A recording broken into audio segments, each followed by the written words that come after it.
فرعون وثمود بل الذين كفروا في تكذيب. Euzu billahi mineşşeytanirracim. Bismillahirrahmanirrahim. Çok kıymetli öğrenci kardeşlerim ve değerli basın mensupları. 2 Mayıs 2025 gecesi 150 günü aşkın bir süre boyunca türlü siyasi ve bürokratik engellemelerle İstanbul'da bekletildikten sonra Filistin'e insani yardım ulaştırmak amacıyla yola çıkan vicdan gemisi uluslararası sularda bulunduğu sırada Siyonist şebeke İsrail tarafından drone saldırısına uğramıştır. 2010 yılında Mavi Marmara gemisine düzenlenen saldırıda 10 vatandaşımız şehit edilmiş, uluslararası hukuk açıkça çiğnenmişti. Bugün aynı zihniyet, aynı cüretle tekrar sahneye çıkmış ve yine insanlık suskun kalmıştır. Arada geçen 15 yılda değişen tek şey İsrail'in cüretkarlığının boyutudur. Çünkü biliyoruz ki suç cezasız kalırsa zalim daha büyüğünü yapar. Tıpkı bugün olduğu gibi. Silahsız, sivil ve tamamıyla insani yardım amacı taşıyan bu gemiye yönelik saldırı bir savaş suçudur. Bu saldırı sadece yardım gönüllülerine değil, ümmetin iradesine, insanlığın vicdanına ve İslami dayanışmaya karşı yapılmış bir meydan okumadır. Uyruğu ve vatandaşlığı fark etmeksizin onlarca gazeteciyi, sağlık çalışanını, aktivisti öldürmekten çekinmeyen bu terör rejimi bir kez daha şu gerçekleri gözler önüne sermiştir. Siyonist rejim Filistin topraklarında kadın, çocuk, yaşlı demeden binlerce masumu katletmiştir. Hastaneleri, okulları, ibadethaneleri ve BM'ye ait mülteci kamplarını bombalamıştır. Gazze'de milyonları açlığa ve susuzluğa mahkum etmiştir. Lübnan, Suriye ve Yemen'de sivilleri hedef almış, son olarak Türkiye'nin üst kuracağı bölgeyi dahi bombalayacak kadar ileri gitmiştir. Kahrolsun İsrail, işbirlikçi Amerika!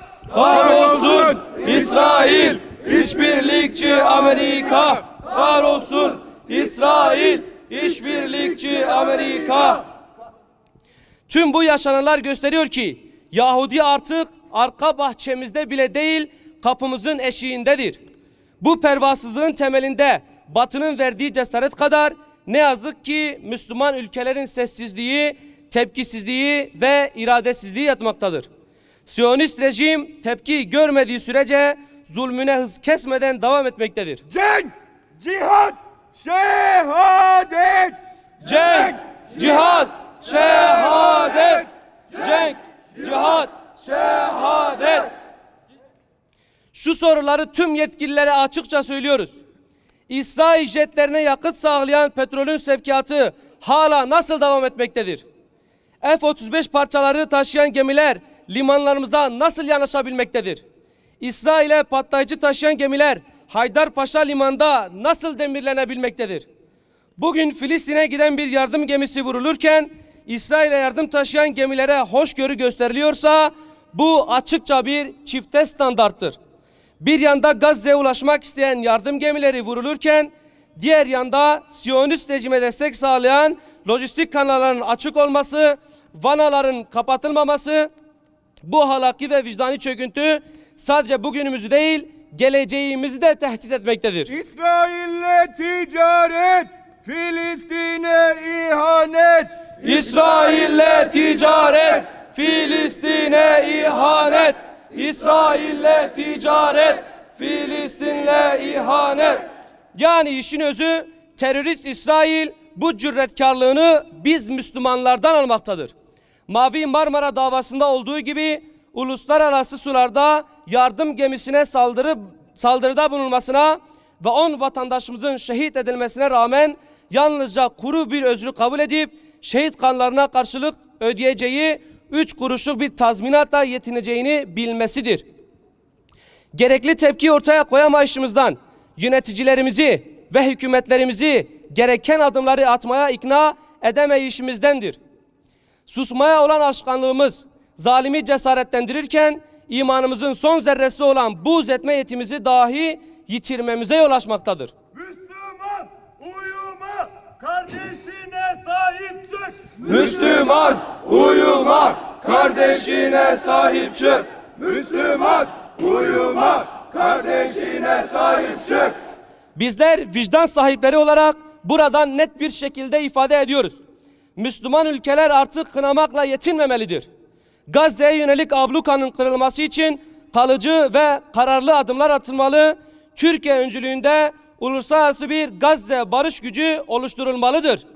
İslam İşbirliği Teşkilatı işlevsiz açıklamalarla değil, sahada caydırıcı adımlarla sorumluluğunu yerine getirmelidir. Mehmetçik Gazze'ye! Mehmetçik Gazze'ye!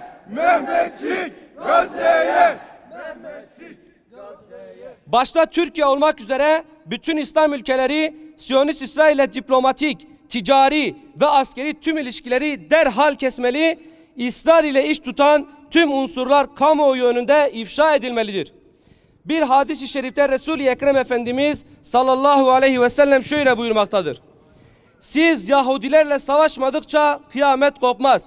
Öyle ki Yahudi taşların ve ağaçların arkasına saklanacak.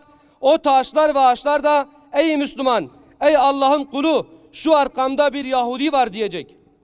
İşte o gün gelip mücadele sırası ağaçlara, taşlara gelmeden henüz bu zulme dur demeye fırsatımız ve gücümüz varken bir kez daha yöneticilerimize sesleniyoruz. Filistin davası sadece bir coğrafyanın değil, bütün bir ümmetin izzet ve şeref davasıdır. Bu davaya sırt dönenler kendi izzetlerini ve şereflerini kaybederler. Son olarak şunu ilan ediyoruz. Bu saldırıyı gerçekleştiren de, buna sessiz kalan da ahirette mazlumların ellerinden kurtulamayacaktır. Hiçbir siyasi, ekonomik ya da diplomatik çıkar bir çocuğun gözyaşından, bir annenin feryadından daha değerli değildir. Bizler hakkın hakimiyeti için zulmün karşısına dimdik duran bir gençlik olarak her nerede bir mazlum varsa yanında yer alacağımızı, her nerede bir zalim varsa karşısına dikileceğimizi bir kez daha ilan ediyoruz. Rabbimizden ümmeti yeniden diriltecek bir kıyam ve bu kıyama önderlik edecek izzetli yöneticiler niyaz ediyoruz. İlahi ya Rabbi, ilahi ya Rabbi, sen kitabında buyuruyorsun ki dua edin, duanıza icabet edeyim. Ellerimizi açtık, gençler olarak sana dua ediyoruz, duamıza icabet et ya Rabbi. İlahi ya Rabbi, ilahi ya Rabbi, dünyanın dört bir yanında zulüm gören Müslüman kardeşlerimize yardımcı ol ya Rabbi. Ya Rabbi, özellikle Gazze'de zulüm gören kardeşlerimize yardımcı ol ya Rabbi. Ya Rabbi, oradaki o mazlum çocukları, anneleri, yaşlıların yardımına koşabilmemizi nasip et ya Rabbi. Ya Rabbi, ümmet olarak yeniden bir duvarın tuğlaları gibi birleşebilmemizi nasip et ya Rabbi. Ya Rabbi, zalimlerden, zulmedenlerden hesap sorabilmeyi nasip et ya Rabbi. O izzetli duruşu bize nasip et ya Rabbi. Ya Rabbi, Hazreti Ömer gibi bir tane Müslümanın canına zarar gelse onun hesabını sorabilmemizi nasip et ya Rabbi. İlahi ya Rabbi, ilahi ya Rabbi, ilahi ya Rabbi. Biz ümmet olamadık, biz birlik olamadık, biz senin vaadini gerçekleştiremedik. İçimizden böyle hayırlı insanların çıkmasını nasip et ya Rabbi. İlahi ya Rabbi, bir vücudun azaları gibi yeniden birleşebilmemizi nasip et ya Rabbi. Bir vücudun azaları gibi bir yerde bir ağrı olduğunda diğerinin de hissedebilmesini nasip et ya Rabbi. Yeniden vahdeti bize nasip et ya Rabbi. Yeniden İslam'ın öngördüğü o Müslümanlar olabilmemizi nasip et ya Rabbi. Gençler olarak biz bunun öncülüğünü yapabilmemizi nasip et ya Rabbi.